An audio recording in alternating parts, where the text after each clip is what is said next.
வணக்கம் நண்பர்களே, welcome to பொக்கிஷம் சேனல். இன்னைக்கு நம்ம வீடியோல நாம பித்ருக்களை ஏன் வழிபடணுங்கிறத ஒரு கதை மூலமா தெரிஞ்சுக்க போறோம்.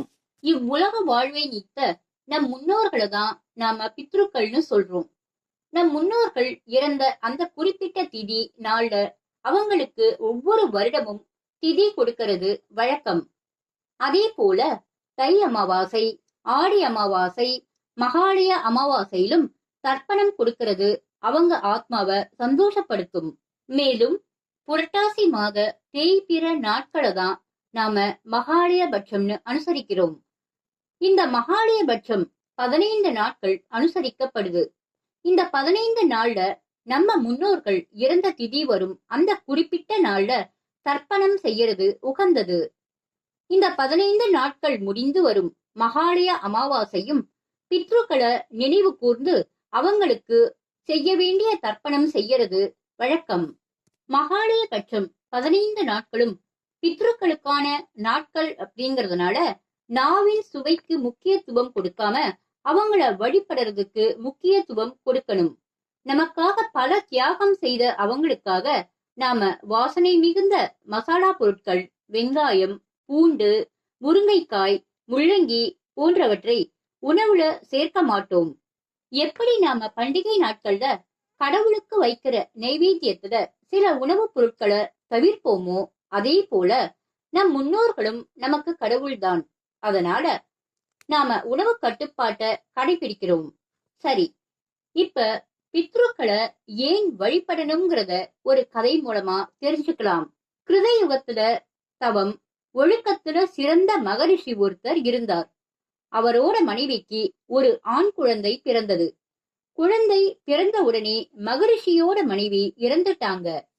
தாயை இழந்த அந்த குழந்தைய அன்போடும் பாசத்தோடும் தாயில்லாத குறைய போக்கும் வகையில வளர்த்து ஆளாக்கினார் மகரிஷி. குழந்தைக்காக அவர் மறுமணம் கூட செஞ்சிக்கல. காலமும் கடந்தது. முதுமை அடைந்து ஒரு நாள் மகரிஷி முக்தி அடைந்தார். தந்தையோட பிரிவை தாங்க முடியாத மகன் உணவு உறக்கமின்றி அழுதுட்டே இருந்தான். தனக்கு தாயாகவும் தந்தையாகவும் இருந்த தந்தைய தன்கிட்ட இருந்து பறிச்ச யமன் மீது கோபம் வந்தது. தவத்தால இணையற்ற சக்தி பெற்ற மகரிஷியோட மகன் யமதர்மனையும் அவரது உலகத்தையும் அழிக்க ஆவேசத்தோடு புறப்பட்டான். அப்ப சூரிய பகவான் அவன் முன் தோன்றினார். உலகத்துல பிறந்தவர்கள் எல்லோரும் ஒரு நாள் இறந்துதான் ஆகணும். இது தவிர்க்க முடியாதது. இதுதான் உலக நியதின்னு சொன்னார். ஆனால் அவர் சொன்னதை ஏத்துக்க முடியாத மகரிஷி மகன் நான் என் அப்பாவை பார்த்தே ஆகணும்னு பிடிவாதமா இருந்தான். அவன் கையில புனித நீரை எடுத்து யமதர்மனையும் சூரிய பகவானையும் சாபமிட தயாரானான். அப்பதான் அந்த அதிசயம் நடந்தது. அங்க பித்ரு தேவதைகள் தோன்றினாங்க. மகரிஷியோட மகனை தாயுள்ளத்தோட அரவணைச்சு கோபத்தை கைவிடுமாறு அறிவுரை சொன்னாங்க. மேலும் பித்ருலோகத்துல இருக்கிற அவனோட தந்தைய ஒரே ஒரு முறை மட்டும் அவன் முன் தோன்ற செய்வதா சொன்னாங்க. சொன்ன மாதிரியே மகரிஷி அங்க தோன்றினார். அவர் மகனை நோக்கி பேச ஆரம்பிச்சார். பித்ருலோகத்துல இருக்கிற தான் மீண்டும் பூமிக்கு வர முடியாதுன்னு சொன்னதோட அவன் தன் மீது வைத்த பாசத்தை பார்த்து மகிழ்ந்து அவன் விரும்பியதை கேட்டா அதை தான் தருவதா சொன்னார். அதற்கு அவன், என்னோட பசியறிந்து தாயில்லாத எனக்கு தாயா இருந்து உணவு கொடுத்தீங்க. ஆனா ஒரு முறை கூட நான் உங்களை சாப்பிட்டீங்களான்னு கேட்டதில்ல, உங்களுக்கு உணவு கொடுத்ததில்ல. அதனால தன்னை மன்னிக்குமாறு கேட்டான். அதுக்கப்புறம் தான் கொண்டு வந்த சில பழங்களை தந்தை கிட்ட கொடுத்து சாப்பிடுமாறு வேண்டினான். அப்படி தந்தை சாப்பிட்டா தன் மனம் நிறையும்னு சொன்னான். சூரிய பகவான் மற்றும் பித்ரு தேவதைகள் அனுமதியோட அந்த பழங்களை வாங்கி சாப்பிட்ட மகரிஷி மகனை ஆசீர்வதித்தார். அதுக்கப்புறம் மகரிஷி மகன் கிட்ட பேசிய பித்ரு தேவதைகள், இனி உன் அப்பா பித்ருவா ஒவ்வொரு வருஷமும் தான் முக்தி அடைந்த நாளன்னைக்கு உன்னோட ஆசிரமத்துக்கு வருவார்.